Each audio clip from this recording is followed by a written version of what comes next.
ദേശീയ ശ്രദ്ധയാകർഷിച്ച തൃശൂർ ജില്ലയിൽ ഭേദപ്പെട്ട പോളിംഗ് തന്നെയാണ് രേഖപ്പെടുത്തിയിരിക്കുന്നത്.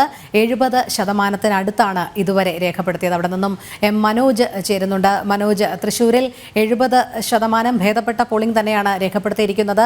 ദേശീയ ശ്രദ്ധയാകർഷിച്ച ഒരു തെരഞ്ഞെടുപ്പ് തന്നെയായിരുന്നു തൃശൂർ. എന്തായാലും കനത്ത തെരഞ്ഞെടുപ്പ് ചൂടിലും ഇത്തവണ ഭേദപ്പെട്ട പോളിംഗ് രേഖപ്പെടുത്തുമ്പോൾ ആർക്കൊപ്പമായിരിക്കും തൃശൂർ ജനത എന്നുള്ളത് തന്നെയാണ് നോക്കിക്കാണേണ്ടത്.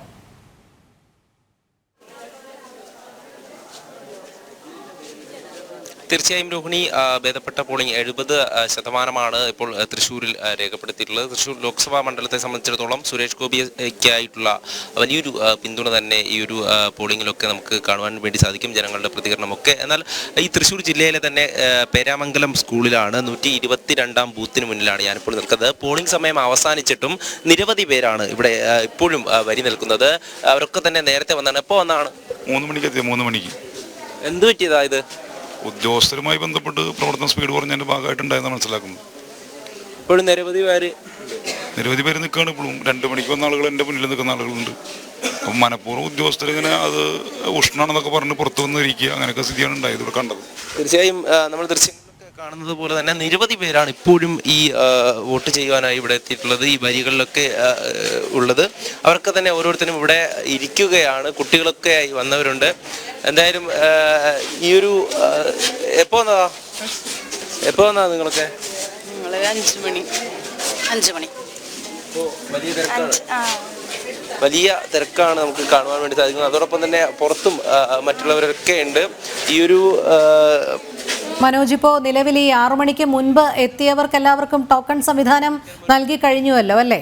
ഇപ്പോൾ ഈ നീണ്ട നിരയുള്ളത് അവർ ടോക്കൺ വാങ്ങി നിൽക്കുന്നവരാണല്ലോ. തീർച്ചയായും ടോക്കൺ കയ്യിൽ ലഭിച്ചുകൊണ്ട് തന്നെ അവർ വോട്ടിംഗ് ചെയ്യാൻ വേണ്ടിയിട്ട് നിൽക്കുന്നവരാണ്.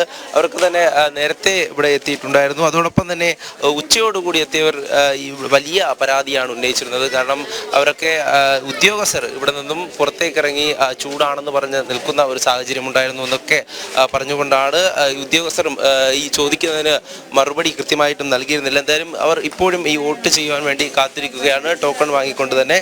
ഇനി എന്തായാലും തൃശ്ശൂരിനെ സംബന്ധിച്ചിടത്തോളം നേരത്തെ സൂചിപ്പിച്ചതുപോലെ തന്നെ ഏറ്റവും കൂടുതൽ ശ്രദ്ധ ആകർഷിക്കുന്ന ഒരു മണ്ഡലം, അതിൽ വലിയ തരത്തിലുള്ള ഒരു പിന്തുണ സുരേഷ് ഗോപിക്ക് ലഭിച്ചിരുന്നു. അതോടൊപ്പം തന്നെ ഈ ആലത്തൂർ മണ്ഡലത്തിൻ്റെ ഒരു ബൂത്താണ്, ഈ തൃശ്ശൂർ ജില്ലയിലുള്ള ബൂത്താണ് ഈ പേരാമംഗലം സ്കൂളിലെ ഇത്രയും തിരക്ക് ഇപ്പോഴും അനുഭവപ്പെടുന്ന ഈ ഒരു ബൂത്ത്. അതുകൊണ്ട് തന്നെ തൃശ്ശൂർ ജില്ലയെ സംബന്ധിച്ചിടത്തോളം പല ബൂത്തുകളിലും ഇതുപോലെ തന്നെയാണ്, സമയം വൈകി വോട്ടിംഗ് നടക്കുകയാണ്. ഇപ്പോഴും ഇതിൻ്റെ നടപടികളൊക്കെ പുരോഗമിച്ചു കൊണ്ടിരിക്കുകയാണ്. അവരൊക്കെ തന്നെ വലിയ തരത്തിലുള്ള പ്രതിഷേധം നേരത്തെ ഇവിടെ ഉണ്ടായിരുന്നു ജനങ്ങളുടെ ഭാഗത്തുനിന്നും. കൃത്യമായും ഈ നടപടിക്രമങ്ങൾ സമയത്തിന് പൂർത്തീകരിക്കുന്നില്ല എന്നുള്ള കാര്യം ഉദ്യോഗസ്ഥർക്കെതിരെയൊക്കെ വലിയ വിമർശനമാണ് ഉയർന്നിരുന്നത്. അതുതന്നെയാണ് ഇപ്പോഴും ഈ ഒരു സമയം വരെയും അവർക്ക് ഈ വോട്ടിംഗ് പൂർത്തിയാക്കുവാൻ വേണ്ടി സാധിച്ചിട്ടില്ല എന്നുള്ളതാണ്. കുട്ടികളൊക്കെയായി വന്ന നിരവധി പേർ ഇവിടെ ഉണ്ടായിരുന്നു. ഇപ്പോഴും അവർക്ക് വോട്ട് ചെയ്യാൻ വേണ്ടിയിട്ടുള്ള ടോക്കൺ വാങ്ങിക്കൊണ്ട് അവരൊക്കെ കാത്തിരിക്കുകയാണ്. ഇനിയും സമയമെടുക്കും എന്നുള്ള കാര്യം തന്നെയാണ് അവരിലേക്ക് നിന്ന്.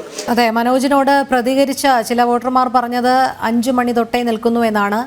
അവസ്ഥയിലാണ് അവരൊന്നും നേരത്തിനായിട്ട് ചെയ്യുന്നില്ല, കാര്യങ്ങളൊന്നും വേഗം ചെയ്യുന്നില്ല. അതിൻ്റെ ബുദ്ധിമുട്ട് ജനങ്ങൾ അനുഭവിക്കുന്നുണ്ട്. ബുദ്ധിമുട്ട് അനുഭവിക്കുന്നുണ്ട്. എത്ര മണിക്ക് വന്നാ? 4 മണി 4:30 സമയത്ത് വന്നതാണ്. ഇത്രയും സമയമായിട്ട് വോട്ട് ചെയ്യാൻ പറ്റില്ല? ഇല്ല. ടോക്കൺ തന്നിട്ടുണ്ട്. എന്തായാലും ഉദ്യോഗസ്ഥരുടെ ഭാഗത്തു നിന്നും ഉണ്ടായിട്ടുള്ള അനാസ്ഥ തന്നെയാണ് ഇതിന് കാരണം എന്നാണ് ജനങ്ങളൊക്കെ തന്നെ പങ്കുവയ്ക്കുന്നത്.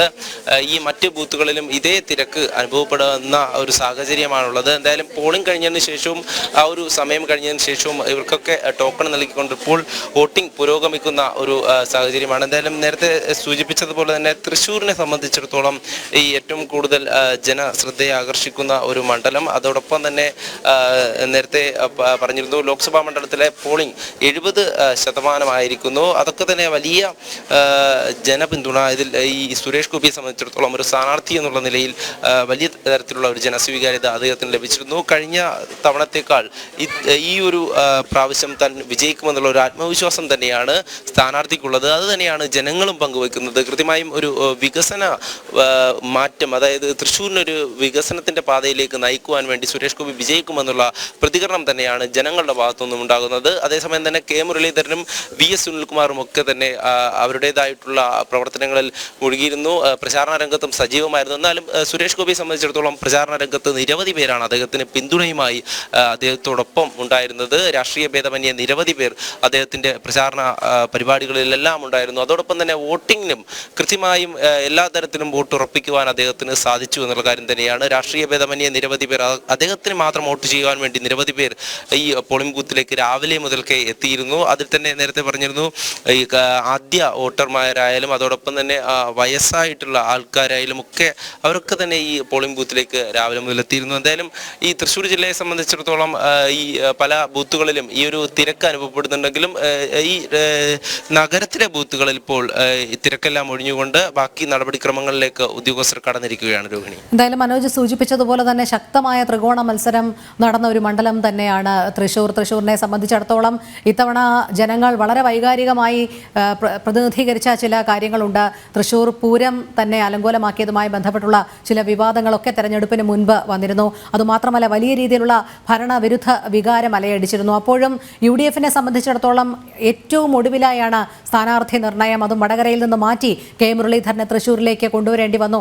അങ്ങനെയുള്ള ആശങ്കകൾക്കൊക്കെ ഇടയിലാണ് NDA ശക്തനായ സുരേഷ് ഗോപി നിൽക്കുന്നത്. സുരേഷ് ഗോപി നേരത്തെ തന്നെ തൃശ്ശൂർ മണ്ഡലം കേന്ദ്രീകരിച്ച് പല കാര്യങ്ങളും ചെയ്യുന്നുണ്ടായിരുന്നു. വികസന പദ്ധതികൾ അദ്ദേഹത്തിന്റെ മനസ്സിലുണ്ടായിരുന്നു. അതൊക്കെ തന്നെ ജനങ്ങളുമായി പങ്കുവയ്ക്കുകയും ചെയ്യുന്നുണ്ടായിരുന്നു. എന്തായാലും ശക്തമായ ഒരു മത്സരം നടന്നപ്പോൾ തന്നെ ആർക്കൊപ്പം തൃശ്ശൂർ ജനത നിൽക്കുമെന്നുള്ളത് ഇനി നമുക്ക് നോക്കിക്കാണേണ്ടത് തന്നെയാണ്. എന്തായാലും 3 മുന്നണികളും വിജയപ്രതീക്ഷ തന്നെയല്ലേ വച്ചു പുലർത്തുന്നത്. അവരുടെയൊക്കെ കണക്കുകൂട്ടലുകളിൽ ഇത്തരം ഒരു പോളിംഗ് 70% എന്നുള്ളൊരു പോളിംഗ് ആർക്ക് തുണയാകും എന്നുള്ളൊരു വിജയപ്രതീക്ഷയിൽ തന്നെയാണ് ഓരോ മുന്നണികളും മുന്നോട്ട് പോകുന്നത്. തീർച്ചയായും രോഹിണി, ഈ ഒരു തൃശ്ശൂരിനെ സംബന്ധിച്ചിടത്തോളം ഏറ്റവും കൂടുതൽ ജനങ്ങൾ പിന്തുണയ്ക്കുന്നത് അത് സുരേഷ് ഗോപിയെ തന്നെയാണ്. കൃത്യമായും ഓരോ കാര്യങ്ങളും അവിടെ ചർച്ചയാവുന്നുണ്ട്. തൃശ്ശൂരിലെ തന്നെ നിരവധി പ്രശ്നങ്ങൾ അവിടെ ചർച്ചയായിട്ടുണ്ട്.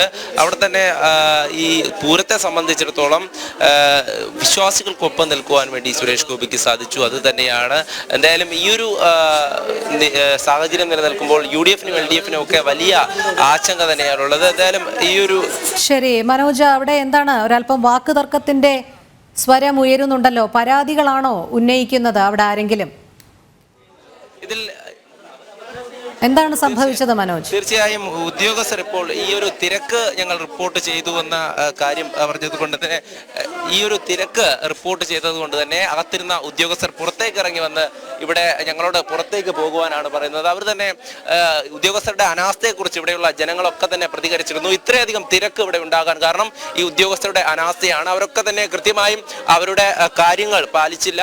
പലരും അനാസ്ഥയുണ്ടായതിനെ തുടർന്നാണ് ഇത്രയധികം വലിയൊരു തിരക്ക് ഇവിടെ ഉണ്ടായതെന്നാണ് ഈ ജനങ്ങളൊക്കെ തന്നെ പ്രതികരിച്ചിരുന്നത്. അതിൽ തന്നെയാണ് പക്ഷേ ഉദ്യോഗസ്ഥരെ ഇപ്പോൾ വെളിയിലോട്ട് ഇറങ്ങി വന്ന് ഓരോരുത്തരും ഞങ്ങൾ ചേട്ടാ എന്താ ഈ സംഭവം കാലത്ത് ആദ്യമായിട്ട് ഇവിടെ പോളിംഗ് തുടങ്ങി തന്നെ. അതുവരെ ഇവര് അത് കേടുവന്നു ഇത് കേടുവന്നു പറഞ്ഞിരിക്കായിരുന്നു. ഇതിപ്പോഴും പഴക്കെ അതിൻ്റെ ഓട്ടേനെ സ്വിച്ച് അമർത്തിയിട്ട് അത് ഓണാവണില്ല. എന്നിട്ട് 2 പടവ് കുത്തിയിട്ടാണ്. അപ്പം ഞങ്ങൾ പറഞ്ഞ ആ മിഷൻ മാറ്റാൻ. അപ്പോൾ ഇവര് ഞങ്ങളോട് തട്ടി കയറി ചെയ്തു. ഞങ്ങൾക്ക് അറിയാം എന്നൊക്കെ പറഞ്ഞിട്ട് തീർച്ചയായും ഉദ്യോഗസ്ഥരുടെ ഭാഗത്തു നിന്നും ഇത്തരത്തിലൊരു അതെ ഇന്ന് രാവിലെ 7 മണിക്ക് വന്നവരാ ഞങ്ങളൊക്കെ. അപ്പോൾ തന്നെ ഈ മിഷൻ കംപ്ലൈന്റ് ഉണ്ടായിരുന്നു. ഈ കംപ്ലൈന്റ് ഈ മാഡത്തിനോട് പറഞ്ഞപ്പോൾ മാഡം പറഞ്ഞത് ഇതെല്ലാം ശരിയാണ്, ഇത് കുറച്ച് വൈകുമെന്ന് പറഞ്ഞു. 7:30-ക്കാണ് ഇവിടെ സ്റ്റാർട്ടിങ് ചെയ്തത്. അത് മുന്നേ തന്നെ പറഞ്ഞിരുന്നു ഈ വിവരം. അപ്പോൾ അവിടുന്ന് മോളിൽ നിന്ന് വിളിച്ച് പറഞ്ഞു ഇവിടെ 49 വോട്ട് വരുന്നുള്ളൂ, 50 വോട്ട് വരുന്നില്ല. അപ്പോൾ അവിടുന്ന് പറഞ്ഞു 50-ന്റെ മേലെ ആയതുകൊണ്ട് കുഴപ്പമില്ല, 50-ന് താഴെ വരാൻ പാടില്ല. ഇങ്ങനെയുള്ള സമീപനം തന്നെയായിരുന്നു ഇവരുടെ ഭാഗത്തുനിന്നുണ്ടായിരുന്നത്. കാലത്തോട്ട് തന്നെ ഇങ്ങനെ തന്നെയായിരുന്നു. തീർച്ചയായും ജനങ്ങളൊക്കെ തന്നെ ഈ ഉദ്യോഗസ്ഥരുടെ പെരുമാറ്റത്തിൽ വലിയ പ്രതിഷേധമാണ്. ഇത്തരത്തിൽ കൃത്യമായും ഒരു തിരക്ക് നിയന്ത്രിക്കാൻ അതിന് സംവിധാനങ്ങളൊക്കെ ഉണ്ടായിട്ടും അത് കൃത്യമായും അവരുടെ ഈ നടപടിക്രമങ്ങൾ പൂർത്തീകരിക്കാൻ അവർക്ക് സാധിച്ചു. അല്ല മനോജ്, വളരെ രസകരമായ ഒരു വസ്തുത എന്ന് പറയുന്നത് മനോജ് തന്നെ കണ്ടു, നമ്മൾ ദൃശ്യങ്ങളിൽ നിന്ന് മനസ്സിലാക്കിയതാണ്. അതായത് ഈ നീണ്ട നിര അവിടെയുണ്ട്, പല രീതിയിലുള്ള പരാതികളുണ്ട്. പക്ഷേ ആ ഉദ്യോഗസ്ഥർ ശ്രമിച്ചത് മുറിക്കുള്ളിൽ നിന്ന് ഇറങ്ങി ഇത്ര ദൂരം വന്ന് മനോജിന്റെ അടുത്ത് വന്ന് ഈ വാർത്ത എന്തിന് റിപ്പോർട്ട് ചെയ്തു എന്നുള്ള രീതിയിൽ വലിയ അക്ഷോഭയായി സംസാരിക്കുന്ന കാഴ്ചയാണ് കണ്ടത്. ആ ഉദ്യോഗസ്ഥയ്ക്ക് അവരുടെ ജോലി കൃത്യമായി നടപ്പിലാക്കിയാൽ പോരെ? തീർച്ചയായും കൃത്യമായിട്ടും ആ ജോലി നടപ്പിലാക്കാതെ എന്തിനാണ് ഈ വാർത്ത റിപ്പോർട്ട് ചെയ്തത് എന്നുള്ള ചോദ്യം ചോദിച്ചുകൊണ്ടാണ് ഈ ഉദ്യോഗസ്ഥ ഞങ്ങളുടെ അടുത്തേക്ക് വന്നത്. എന്നാലും അകത്തു നിന്നും ഇത്രയധികം ജനങ്ങളെ ഇവിടെ ഇരുത്തിക്കൊണ്ടാണ് ആ ഉദ്യോഗസ്ഥ വെളിയിലേക്ക് ഇറങ്ങി വന്ന് ഞങ്ങളോട് റിപ്പോർട്ട് ചെയ്തത്. അവർക്ക് ഇനിയുള്ള നടപടികൾ ചെയ്യണം എന്നുള്ളതല്ല കാര്യം. അവര് ജനങ്ങളെ ബുദ്ധിമുട്ടിക്കാൻ തന്നെയാണ് അവർ തയ്യാറായിരിക്കുന്നത്. അവരുടെ അനാസ്ഥയാണ് അത് അവര് മറച്ചു വെക്കാൻ വേണ്ടിയിട്ടാണ് ഇപ്പോൾ ആള് പുറത്തേക്ക് ഇറങ്ങി നമ്മളുടെ അടുത്ത് ഇത്രയധികം ഷൗട്ട് ചെയ്ത് സംസാരിച്ചത്. തന്നെയാണ് അവർക്ക് പുറത്തേക്ക് ഇറങ്ങി വന്നിട്ട് ഞങ്ങളോട് വാർത്ത റിപ്പോർട്ട് ചെയ്തിരുന്നു എന്നൊക്കെ പറയുന്നത്. ആ ന്യൂസ് കണ്ടിരുന്നു, പറഞ്ഞിരുന്നു. എന്താ ഇപ്പോൾ ഇത്രയും നേരമായി ഇത്രയധികം ജനങ്ങൾ ഇവിടെയും കാത്തിരിക്കുകയാണ്. അവർക്കൊന്നും തന്നെ വോട്ട് ചെയ്യുവാൻ സാധിച്ചിട്ടില്ല എന്നുള്ളതാണ്. ഇതുവരെയും വോട്ട് ചെയ്യാൻ സാധിച്ചിട്ടില്ല. നേരത്തെ തന്നെ വന്നിരിക്കുന്നവരാണ്. നേരത്തെ അവരൊക്കെ വന്ന സമയങ്ങളും പറഞ്ഞതാണ്.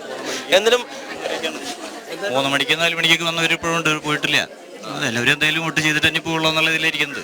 പക്ഷേ ഇപ്പോൾ ആ ഉദ്യോഗസ്ഥ ആ മുറിക്കുള്ളിൽ നിന്ന് വന്ന ആള് അവിടെ ബ്ലോക്ക് ആയിട്ടില്ല, വർക്ക് നടന്നുകൊണ്ടിരിക്കുന്നുണ്ട്. എന്നാലും ഇത്രയധികം ജനങ്ങളൊക്കെ ഇവിടെ കാത്തിരിക്കുകയാണ്. നേരത്തെ സൂചിപ്പിച്ചിരുന്നു.